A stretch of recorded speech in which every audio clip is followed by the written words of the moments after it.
할렐루야. 다시 한번 인사하겠습니다. 믿음대로 됩니다. 말하는 대로 됩니다. 기도하는 대로 됩니다. 여러분은 누굴 닮았다는 이야기를 들어본 적이 있습니까? 여러분 잠시 옆에 있는 성도님 얼굴 한번 보시겠습니까? 그리고 말은 하지 마세요. 여러분, 우리가 스스로 잠시 이 자리에 있는 분들을 한번 둘러보면 예전에 다 한 인물 하셨던 분인 것 같습니다. 지금도 그 얼굴에 흔적이 남겨져 있는 것 같은데, 이렇게 옆 사람을 바라보며 이렇게 한번 인사해 보시겠어요? 한 인물 하셨네요.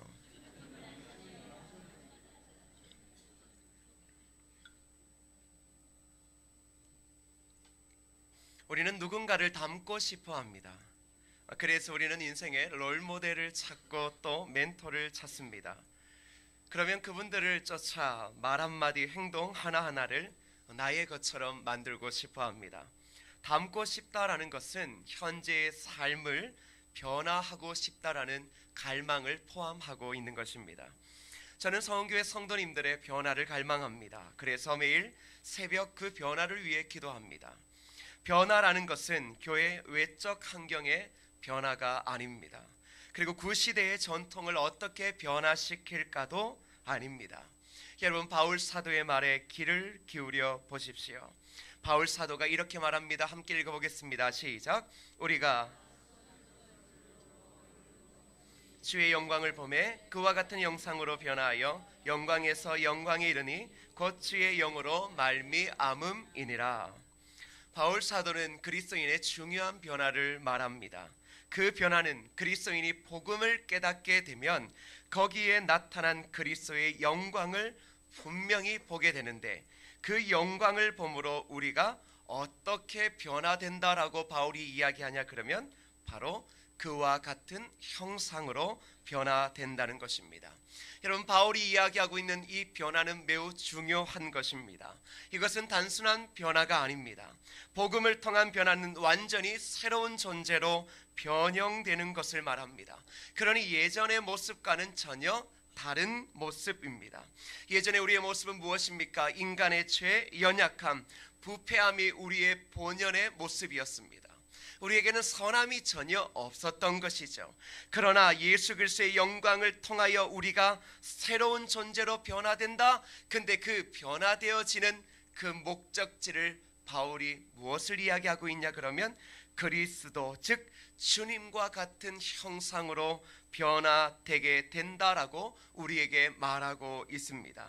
제가 여러분과 교회를 위해 꿈꾸며 기도하는 변화는 바로 이 바울 사도가 우리에게 알려주는 진정한 변화입니다.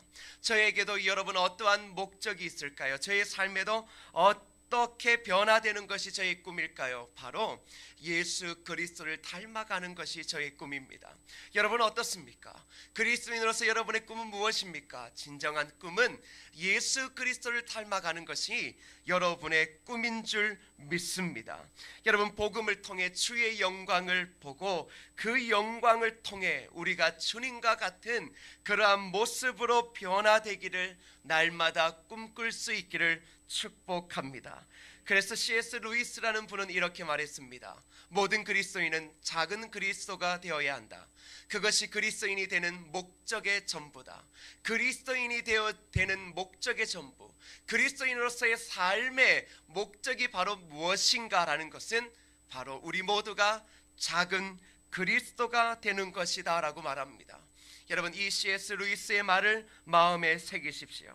작은 그리스도가 되기 위해서, 우리가 그 주님을 닮은 형상으로 나아가기 위해 우리가 해야 할 것이 있다면 그것이 무엇이겠습니까? 그건 바로 주님을 바라보는 것입니다. 주님을 바라볼 때에 작은 그리스도로 우리는 나아갈 수 있다는 사실입니다. 여러분, 연예인을 좋아하는 아이들을 한번 보십시오. 여러분의 자녀가 청소년이라면 좋아하는 연예인이 있을 겁니다. 그 연예인을 좋아하는 아이들의 특징 무엇인 줄 아세요? 날마다 그 연예인을 깊이 묵상하더라는 사실입니다. 여러분, 우리가 보기에는 참 답답한 이야기지만 그 아이들은 연예인을 좋아하는 것 그냥 좋아하지 않습니다. 깊은 삶의 묵상으로 좋아합니다. 한번 물어보세요. 생일이 언제인지, 그리고 별자리가 무슨 자리인지, 그리고 이 아이가 좋아하는 게 무엇인지, 이 아이들이 모든 걸 다 꿰뚫고 있다라는 것이죠. 그래서 방에는 그 연예인의 삶의 기록들이 하나도 잊혀지지 않도록 이 얼굴을 붙여놓고 그것을 날마다 주님처럼 묵상하며, 오빠 오늘 학교 다녀올게요, 이렇게 이야기를 하는 겁니다. 이게 뭐냐 그러면 그게 진짜 묵상인 것이죠. 여러분, 주님을 바라본다라는 것은 바로 이런 겁니다. 어린아이들이 끊임없이 자신이 좋아하는 연예인을 묵상하듯 우리가 주님을 바라본다라고 할 때 그러한 열심으로 날마다 그분이 살아왔던 삶과 그분이 좋아하는 것을 쫓아가며 나아가는 것입니다. 여러분, 이런 아이들의 특징은 무엇입니까? 그 연예인이 싫어하는 거 절대 안 합니다. 그저 연예인이 작은 영상에 자신의 팬들에게 늘 고맙습니다, 근데 여러분 제가 있으니까 절대 좌절하지 말아요, 그러면 그것을 가슴에 품고 주님처럼 오빠가 나한테 그렇게 말했다고 미친 거죠. 우리가 보기엔 돌아도 제대로 돌았는 거죠. 근데 그게 바라보는 거예요. 원래 그게 바라보는 겁니다. 주님을 바라본다. 주님을 닮기 위하여, 그리스도와 같은 형상이 되어지기 위하여 우리는 주님을 바라봐야 되는데, 어떻게 바라봐야 됩니까? 바로 우리의 자녀들이 자신이 좋아하는 연예인을 바라보듯 그 이상으로 주님을 바라보아야 합니다. 여러분, 바라보는 것은 무엇을 의미합니까? 그것은 그 사람을 닮아가는 것을 의미합니다. 바라본다라는 것은 내가 그 사람을 닮고 싶다라는 것입니다. 그러면 우리가 주님을 닮고 싶고 주님의 형상을 가지기 위해 주님을 바라본다. 그러면 여러분 어디로 바라봐야 되겠습니까? 무엇을 통해 주님의 삶을 바라볼 수 있겠습니까? 그것은 바로 주님과 관련된 모든 내용과 그의 삶이 녹아져 있는 곳 성경을 통해 우리는 예수 그리스도를 바라보게 되어지고 예수 그리스도를 닮게 된다는 사실입니다. 그러면 여러분, 오늘 저와 여러분이 주님을 바라보며 주님을 닮아간다, 말씀을 통하여 주님을 닮아간다, 그것이 이야기하는 바가 무엇일까요? 오늘은 두 가지의 것을 가지고 이야기해 보려고 합니다. 첫 번째는, 여러분 저를 따라해 볼까요? 예수님의 성품을 닮아간다. 자, 여러분, 우리가 주님을 바라본다, 그리고 작은 그리스도인이 되어진다 라고 할 때 첫 번째, 주님을 바라볼 때 우리의 삶의 가장 큰 변화, 주님을 닮는 변화는 바로 성품을 닮아가는 것입니다. 여러분, 우리가 주님을 닮아간다라고 할 때 여러분 늘 언제나 먼저 기억하십시오. 성품을 닮아가는 겁니다. 성품이라고 하는 것은 예수님의 인격입니다. 여러분, 어떤 사람을 보면서 예수님을 닮았다라고 이야기할 때 우리가 그 사람에게 기대하는 것은 무엇입니까? 바로 인격입니다. 주님을 닮았구나, 목사님 저분이 주님을 닮은 것 같아요, 그렇게 이야기할 때 핵심적인 것은 인격입니다. 여러분, 우리는 성경을 통하여 예수 그리스도를 바라볼 때 우리의 인격이, 우리의 성품이 예수 그리스도를 분명히 닮아가야 할 줄 믿습니다. 그렇다면 예수님의 성품 중에 가장 두드러진 성품이 무엇입니까? 그것은 온유와 겸손, 그리고 하나님 아버지를 향한 순종입니다. 여러분, 우리가 주님을 닮아간다, 주님을 믿는다, 여러분 그것은 성품으로 드러나는 것입니다. 오늘 여러분에게 주님이 가지셨던 온유함이 있습니까? 여러분의 마음 가운데 어떠한 어려움과 어떠한 모욕 가운데 속에서도 온유함을 잃지 않고 있습니까? 그리고 끊임없이 겸손의 머리를 숙이고 있습니까? 그리고 하나님 아버지를 향한 순종의 모습을 지금 신앙생활하는 이 자리에서 여러분은 순종하고 있습니까? 특별히 우리가 잘 아는 성령의 9가지 열매는 예수님의 성품에 대해서 참 잘 보여줍니다. 갈라디아서 5장 22절에서 23절까지 있는 성령의 열매, 여러분 한번 우리가 읽어보도록 하겠습니다. 시작. 오직 성령의 열매는 사랑과 일학과 화평과 오래 참음과 자비와 양성과 충성과 온유와 절제니 이 같은 것을 금지할 법이 없느니라. 자, 여러분, 우리가 예수님을 닮아갈 때, 우리가 주님을 깊이 묵상하며 묵상할수록 우리의 삶에 성령의 9가지의 열매가 맺혀진다라고 성경이 말하고 있음을 여러분 주의해서 들으셔야 합니다. 여러분 우리는 이 성품을 통해 예수 그리스도를 닮은 작은 제자로서의 삶을 살아가게 되어집니다. 여러분 왜 이 성품 성령의 열매가 중요한가? 마가복음 7장 16절에서 18절 그 말씀을 한번 읽어보겠습니다. 시작. 그들의 열매로 그들을 알지니 가시나무에서 포도를 또는 엉겅퀴에서 무화과를 따겠느냐. 이와 같이 좋은 나무마다 아름다운 열매를 맺고 못된 나무가 나쁜 열매를 맺나니 좋은 나무가 나쁜 열매를 맺을 수 없고 못된 나무가 아름다운 열매를 맺을 수 없느니라. 자, 여러분들 왜 성품, 인격, 열매가 중요한가? 오늘 말씀을 보니까 여러분 그들이 무엇으로 안다라고 합니까? 바로 열매입니다. 여기서 말하는 열매는 무엇이죠? 성품입니다. 여러분 열매로 안다. 우리의 삶에 어떠한 열매예요? 돈의 열매가 아니겠죠? 그저 자녀의 풍성함의 열매가 아닙니다. 성경이 이야기하는 너희가 그리스도인임을 알게 되어지는 중요한 한 가지의 뚜렷한 것은 바로 무엇이라고 말합니까? 열매라고 말합니다. 다시 말하면 성품이라는 것입니다. 그 사람의 성품을 통해 그 사람이 주님을 닮은 사람인지 아니면 주님을 닮지 않은 사람인지를 알게 된다고 말합니다. 그래서 이렇게 말하죠. 가시나무에서 포도를 엉겅퀴에서 무화과를 따지 못한다. 다시 말하면 우리가 가시나무인데 포도를 맺으려는 노력의 불필요함을 이야기해 줍니다.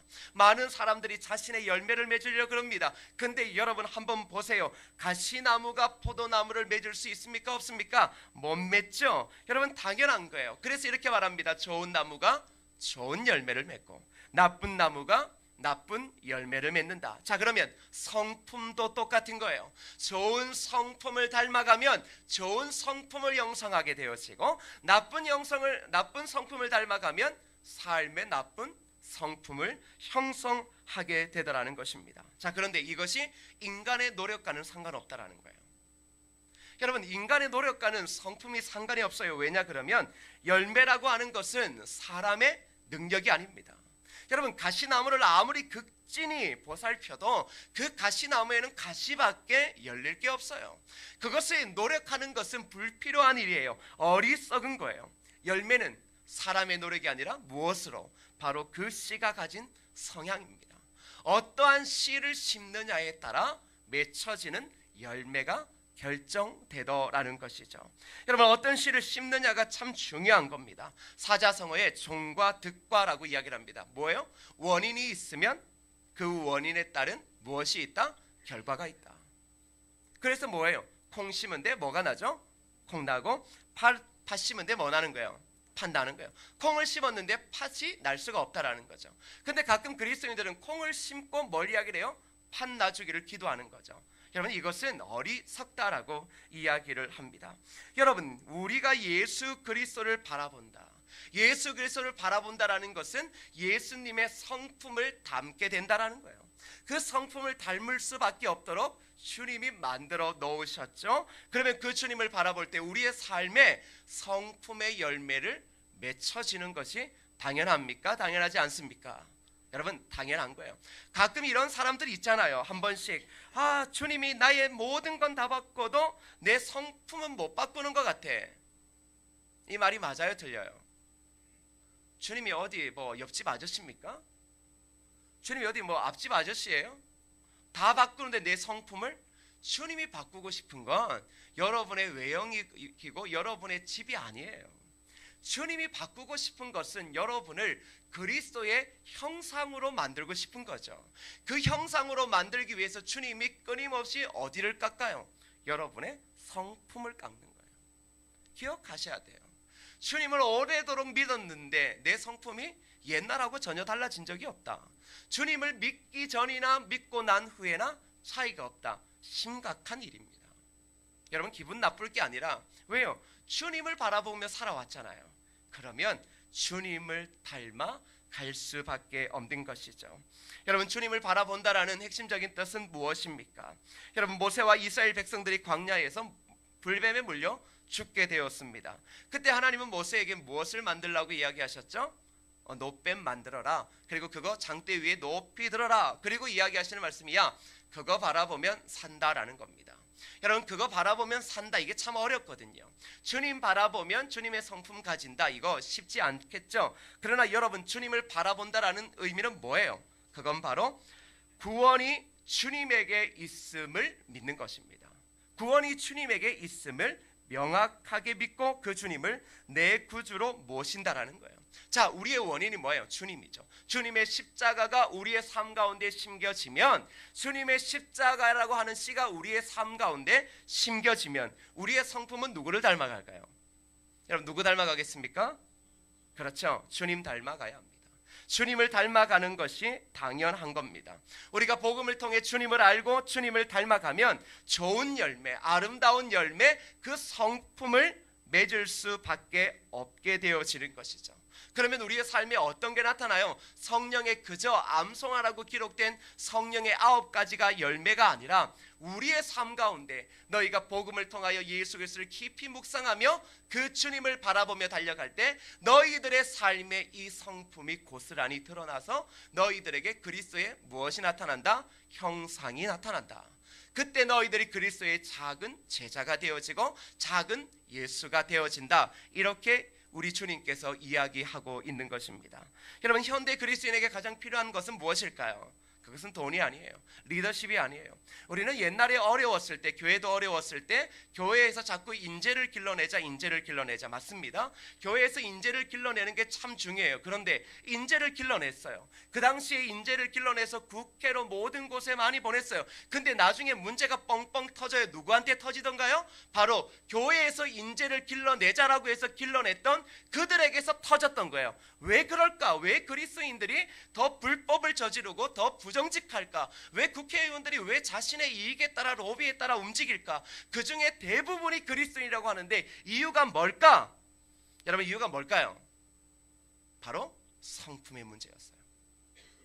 똑똑한 인재를 교회에서 길러냈을 줄은 몰라요.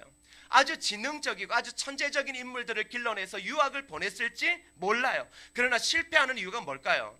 인재들이 실패하는 이유가 뭐예요? 지금 시대의 엘리트들이 실패하는 이유가 뭐예요? 성품이요. 지금 저와 여러분들이 세상에 보여줘야 될 것은, 여러분 꼭 잊지 마셔야 돼요. 교회의 커기도 성도의 머릿수도 아니에요. 세상은 그런 것에 학을 떼어요. 종교 집단이 비대해지는 것에 대해서 거의 몸서리를 친다고요. 근데 그들이 보고 싶어하는 게 뭘까요? 그들이 교회를 통하여, 내 옆에 있는 직장의 그리스도인을 통하여, 오늘 여러분이 서 있는 삶의 자리에서 예수님을 믿지 않는 자들이 여러분에게 진짜 원하는 건 뭘까요? 그건 여러분의 성품이에요. 그리스도인의 성품이요. 예수를 믿어서 얼마나 잘 되어졌나, 그걸 알고 싶은 게 아니에요. 성품이요.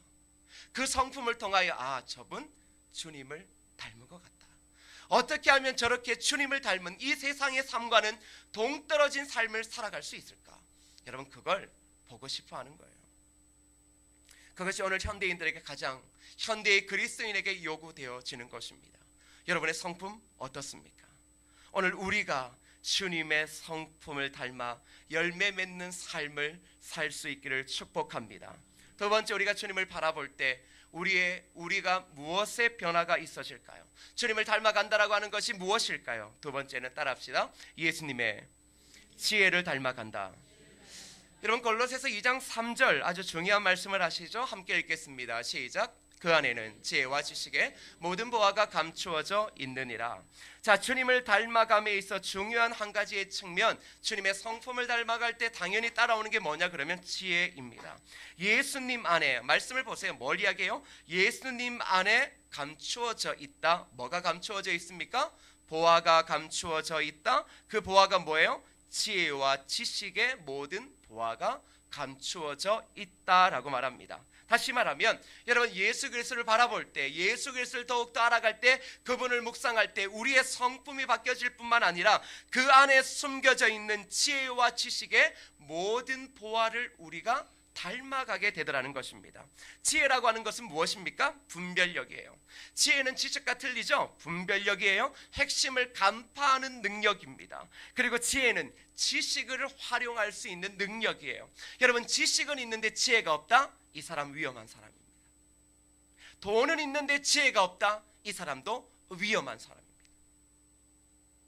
하나님의 지혜는 우리의 모든 삶에 기본적으로 필요한 것입니다. 왜요? 지혜가 올바른 선택을 하는 능력이기 때문에 그렇습니다.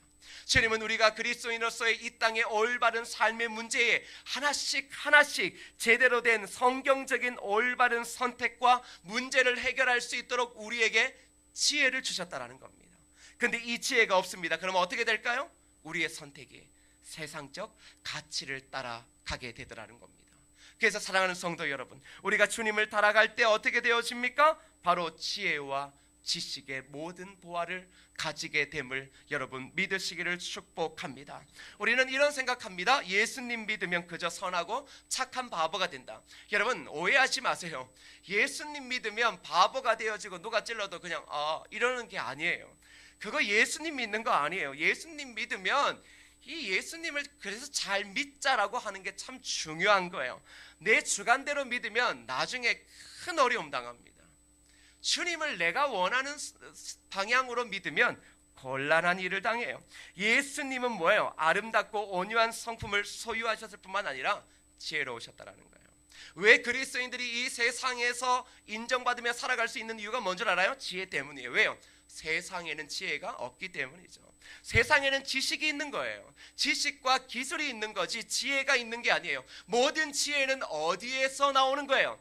하나님에게서부터 우리에게 나오는 거예요. 그래서 여러분, 예수님을 닮아간다라고 할 때 무엇입니까? 그 지혜와 지식을 닮아가는 겁니다. 근데 여러분, 우리가 우리의 자녀들에게 자꾸 뭐라 그럽니까? 목사님, 우리 아이가 정말로 지식적인 은사를 받았으면 좋겠어요. 여러분, 지식의 은사, 지식을 진짜 원하시면 그 아이가 뭘 해야 될까요? 연예인과 친구를 묵상해야 될 게 아니라 주님 묵상해야죠. 주님 앞에 안 나오는데 엄마가 맨날 기도해서 지식 달라고 해봤자 그래서 똑똑해지면 나중에 뭐예요? 엄마 머리 위에 앉아가지고 결국은 어떤 사람 돼요? 지혜가 없는 지식, 그 지식으로 세상을 망치고 부모의 마음에 못질하는 사람밖에 안 되는 겁니다. 왜요? 우리가 그렇게 자녀를 키운 게 아니잖아요. 하나님 앞에 세우기 위해서 키운 것 아닙니까? 그래서 여러분, 주님을 닮아간다. 참 중요합니다. 여러분의 삶의 지혜예요. 그래서 주님을 닮아가야 돼요. 왜? 교회 안에도 무엇이 필요합니까? 지식이 필요한 게 아니라 지혜가 필요해요. 지식은 웬만한 교육을 받으면 어느 정도 생깁니다. 그렇죠? 그 지식은 사람의 노력에 따라 생겨요. 열심히 할수록 지식과 아는 것들이 많아져요. 그러나 지혜는 그렇지 않아요. 지혜는 하나님을 바라볼 때 생기는 거예요. 여러분, 그런데 교회 안에 지혜가 없습니다. 어떻게 될까요? 싸우지. 왜? 싸우는 거지. 여러분, 연고전 이런 거 하잖아요. 근데 연고전은 싸우는 게 아니잖아요.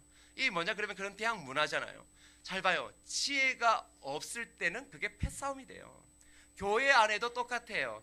모든 사람이 지성인이에요. 모든 사람이 자신을 어른이라고 생각해요. 그런데 이 지성을 가진 사람들이, 지식을 가진 사람들이 어떻게 하면 하나 될까요? 지혜예요.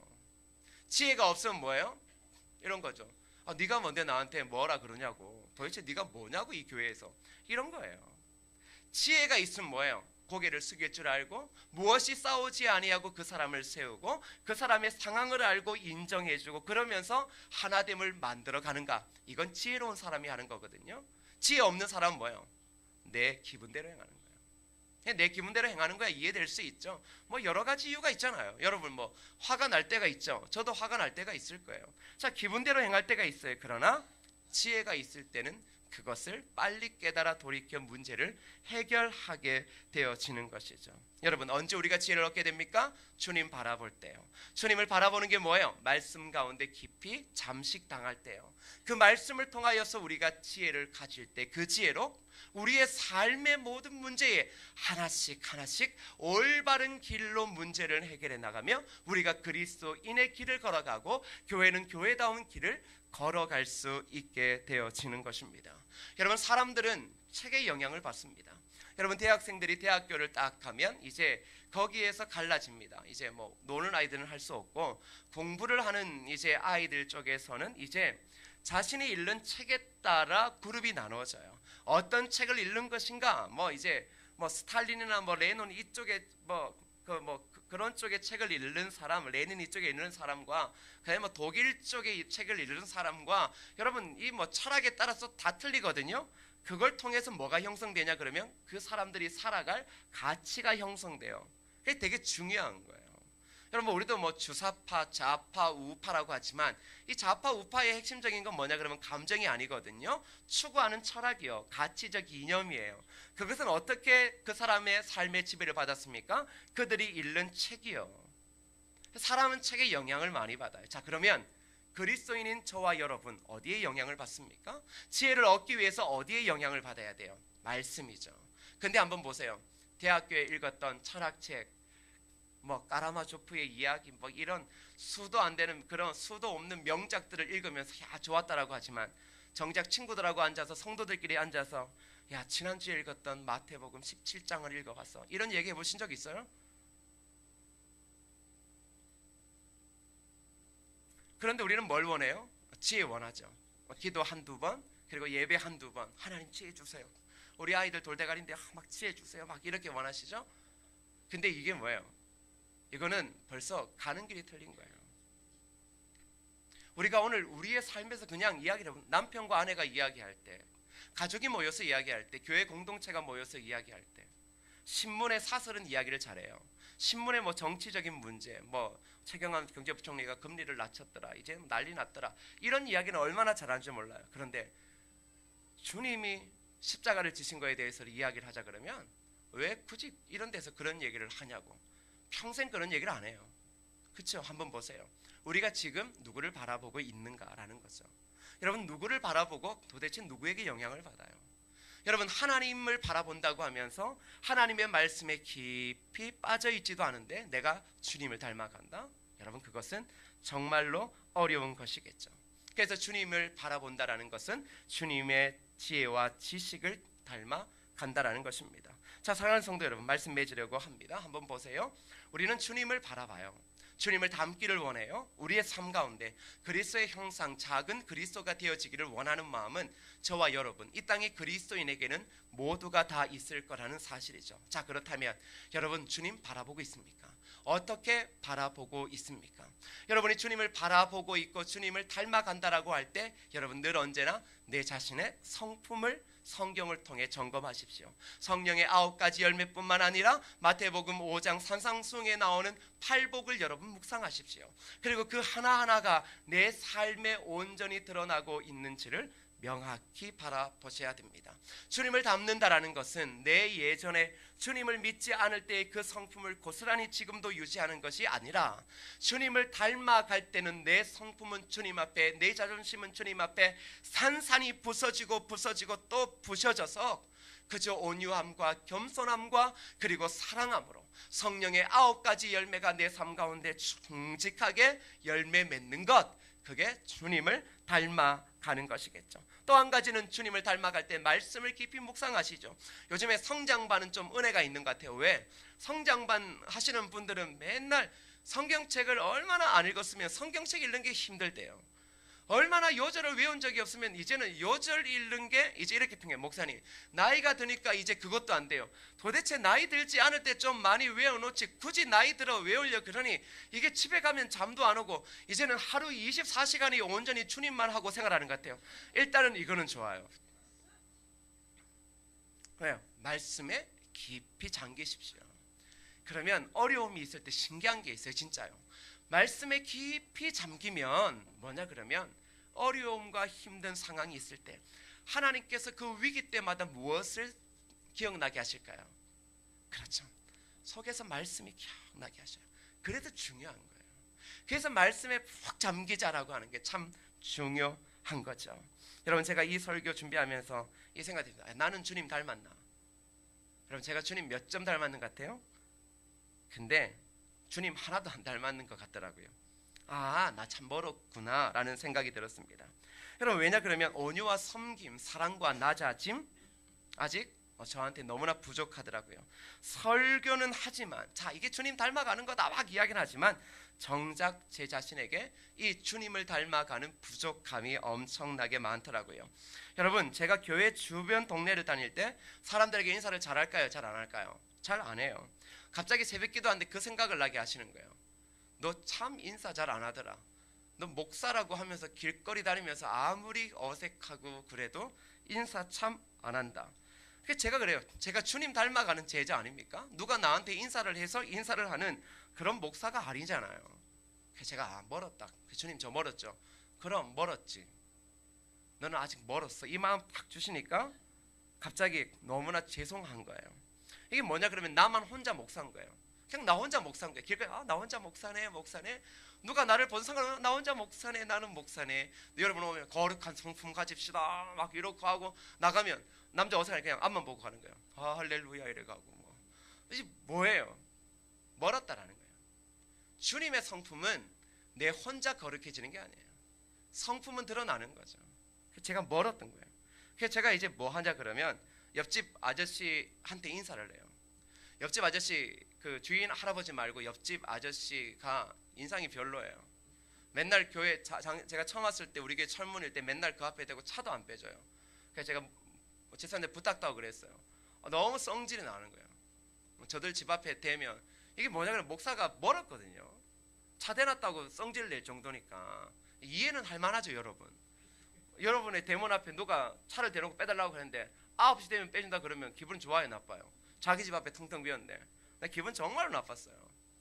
그러다가 이게 아닌가 라는 거 알았어요. 그래서 제가 인사를 했어요. 안녕하세요 인사를 하니까 그분도 어떻게 해요? 웃으면서 안녕하세요 하는 거예요. 그렇지. 제가 그렇지. 야 목사 너 교회에서만 목사를 같으면 때려쳐. 그거 다 하지. 야 목사 맨날 교회에서만 하지. 너의 삶을 통하여 결국은 지역의 그리스도의 모습이 드러나야 되는데 제 삶을 통해 잘 안 드러나더라고요. 제가 길거리 다니다가 자주 마주치는 분이 있어요. 되게 어색해요. 너무나 마주치면 근데 뭐 예쁜 여자라면 이야기를 하겠지만 꼭 목사가 가장 어려워하는 사람이 누굴까요? 할머니? 할아버지? 아줌마? 아니에요. 남자가 가장 어색해요. 남자들은 인상이 늘 굳어 있어요. 저처럼 웃고 다니는 사람은 미친 사람 아니고는 없어요. 근데 이제 꼭 보면 제가 지나갈 때 부딪히는 사람들이 하여튼 있어요. 인사하기도 그렇고 안 하기도 그렇고. 그래서 제가 점차적으로 인사의 지경을 넓혀가요. 주차장 아저씨한테도 인사해요. 주차장 아저씨한테도 인사 안 했어요. 맨날 담배 물고 있는데 그분도 저를 보면 목사인지를 어느 거 알잖아요. 제가 인사를 안녕하세요. 그러니까 또 안녕하세요 인사를 해요. 이게 성품이라고 하는 건 뭐냐 그러면 내 안에서 나 혼자 가지려고 하는 게 성품이 아니에요. 그리스도의 형상이 되어진다. 누가 알아요? 내가 아는 게 아니라 주위가 아는 거예요. 주위의 사람들이 아는 거죠. 여러분 저와 여러분이 진짜 힘써야 될 건 무엇입니까? 그리스도의 성품을 닮아가는 거죠. 말로만 예배로만 주님 닮아간다? 여러분 그러지 말고 말씀에 푹 잠기셔서 주님 바라보세요. 그러면 우리의 삶 가운데 어느새 온유함과 어느새 성실함과 순종함과 성령의 9가지 열매가 맺혀질 뿐만 아니라 우리에게 하나님께서 말씀에 을통해 주시는 예수 그리스도의 지혜가 우리 삶 가운데 흘러넘쳐 많은 사람들이 또 바울이 이야기했던 너희가 그리스도를 닮았구나. 이 땅의 사람들이 우리를 바라보며 당신들이 진정한 그리스도를 닮은 하나님의 백성이구나라는 것을 깨달아 알게 되어질 것입니다. 우리 모두가 온전히 하나님 주님의 성품을 온전히 닮아가서 이 땅 가운데 예수 그리스도를 아름답게 전할 수 있는 하나님의 백성 되어지기를 주님의 이름으로 축복합니다.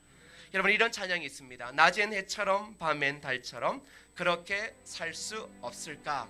여러분 이게 우리의 고백이 되었으면 좋겠습니다. 낮엔 해처럼 밤엔 달처럼 예수님처럼 바울처럼 그렇게 살 수는 없을까? 여러분 한번 우리가 말씀을 기억하면서 이 찬양을 함께 찬양하겠습니다. 낮엔 해처럼 낮엔 해처럼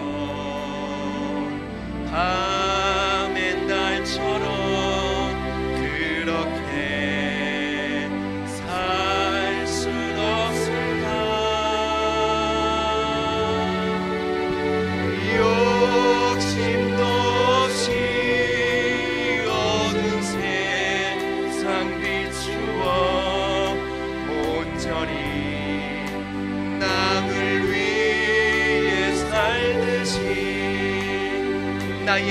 너에게 꿈이 있다면 나의 인생에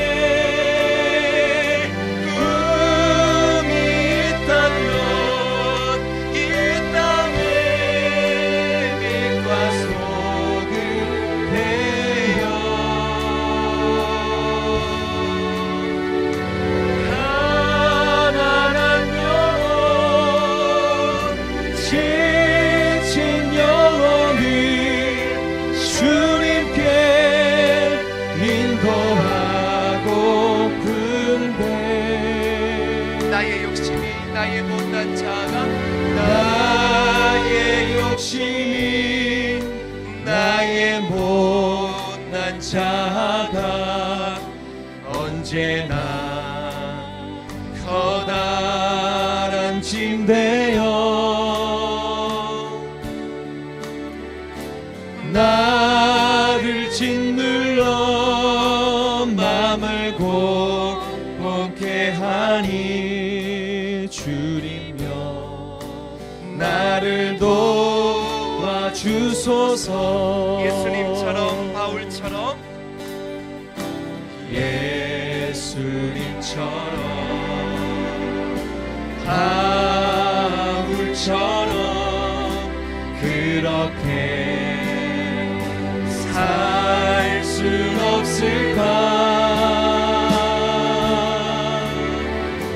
남을 위하여 당신들의 온몸을 온전히 버리셨던 것처럼 주의 사랑이 베푸는 사랑 값없이 그저 주는 사랑 그러나 나는 주는 것보다 받는 것 더욱 좋아하니 나의 입술을 주님 닮은 듯한 내 맘을 아직도 주하여 아들 사랑만 계수하고 있으니 주여 나를 도와주소서. 사랑하는 여러분, 이 시간 기도할 때 우리의 목적은 예수 그리스도를 닮아가는 것입니다. 그것이 우리의 삶의 중요한 목적입니다. 이 시간 기도하실 때 주님, 제가 말씀 속에 깊이 잠김을 통하여 주님을 바라봄을 통하여 주님의 성품을 닮아가게 하시고 주님의 지혜와 지식을 닮아갈 수 있도록 도와주시옵소서. 지금은 어렵고 한 걸음 한 걸음 나아가지만 그래도 한 걸음 한 걸음 충실하게 주님을 닮기 위하여 달려감을 통하여 나중에는 사랑하는 내 아들아, 네가 나를 온전히 닮았구나, 네가 나를 온전히 닮았구나. 그뿐만 아니라 이 땅을 살아가는 수많은 사람들이 우리를 바라보며 예수 그리스도를 바라볼 수 있는 그 은혜를 우리에게 부어달라고 합심하여 함께 기도하시겠습니다. 아버지 하나님 감사합니다. 아버지 하나님, 우리가 오늘도 말씀 가운데 섭니다.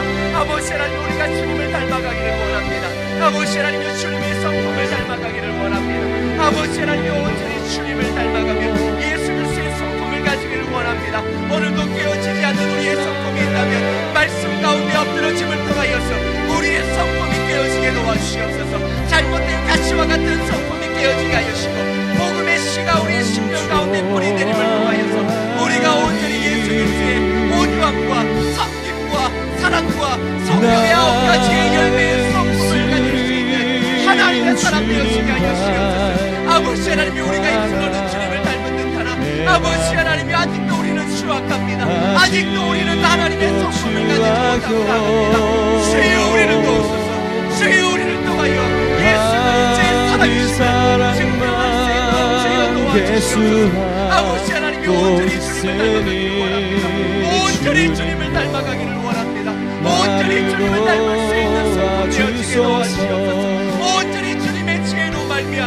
아버지 하나님 이 땅의 모든 것들을 판단하며 예수 그리스도의 십자가의 길을 걸어갈 수 있는 하나님의 백성 되어주시고 주여 도우시고 인도하시기를 원합니다.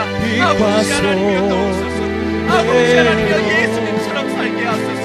아버지 하나님여 예수님처럼 살게 하소서. 예수님처럼 살다가 예수님처럼 십자가 지고 아버지 하나님여 그것이 우리의 주님께 인도하고 주여 도와주시고 아버지 하나님 주님처럼 살다가 주님처럼 죽게 하옵소서. 주님처럼 살다가 주의 십자가를 지고 우리 또한 그렇게 살게 하옵소서. 우리가 입술로는 주님을 닮은 듯하고 우리가 교회 안에서는 주님을 닮은 듯하며 나아가지만 정작 우리의 성품에는 주님이 하나님께 온전히 순종했던 순종도 없고 온유함도 없고 겸손함도 없고 사랑과 충성과 절제도 참 부족한 게 저희들입니다.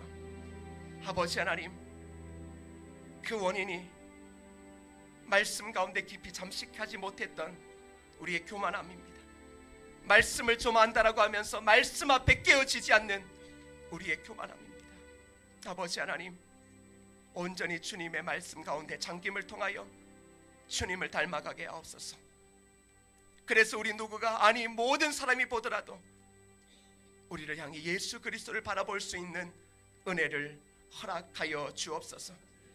그렇게 사는 게 참 어렵고 힘들지만 그래도 한 걸음 한 걸음씩 그렇게 주님 닮아가기를 애쓰게 하시고 그렇게 애씀을 통하여 어느 순간에는 우리 모두가 작은 그리스도가 되어 이 땅 가운데 진정한 하나님의 영광을 올려드릴 수 있도록 도와주옵소서.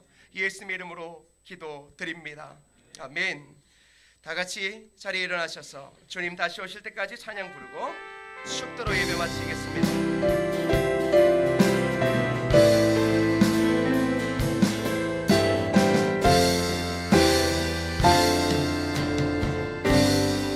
주님 다시 오실 때까지 주님 다시 오실 때까지 나는 이 길을 가리라.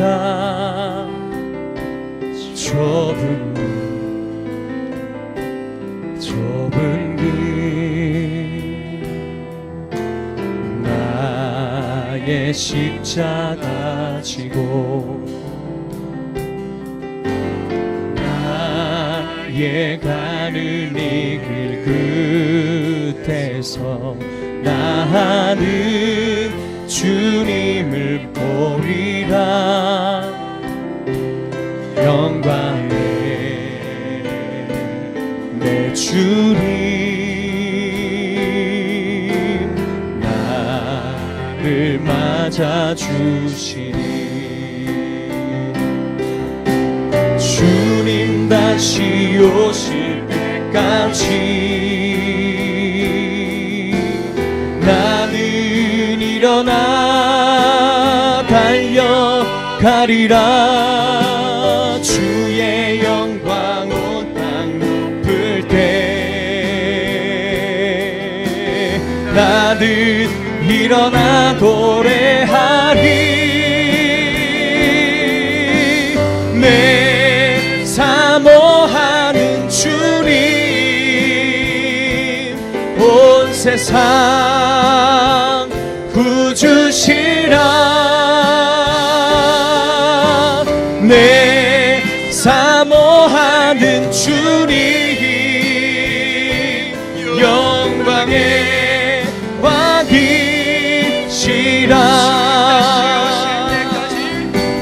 주님 다시 오실 때까지 나는 일어나 달려가리라. 나는 일어나 달려가리라. 주의 영광 온 땅 덮을 때 나는 일어나 노래하리. 내 사모하는 주님 온 세상 구주시라 내 사모하는 주님 영광에 와 계시라 영광에 와 계시라 영광에 와 계시라.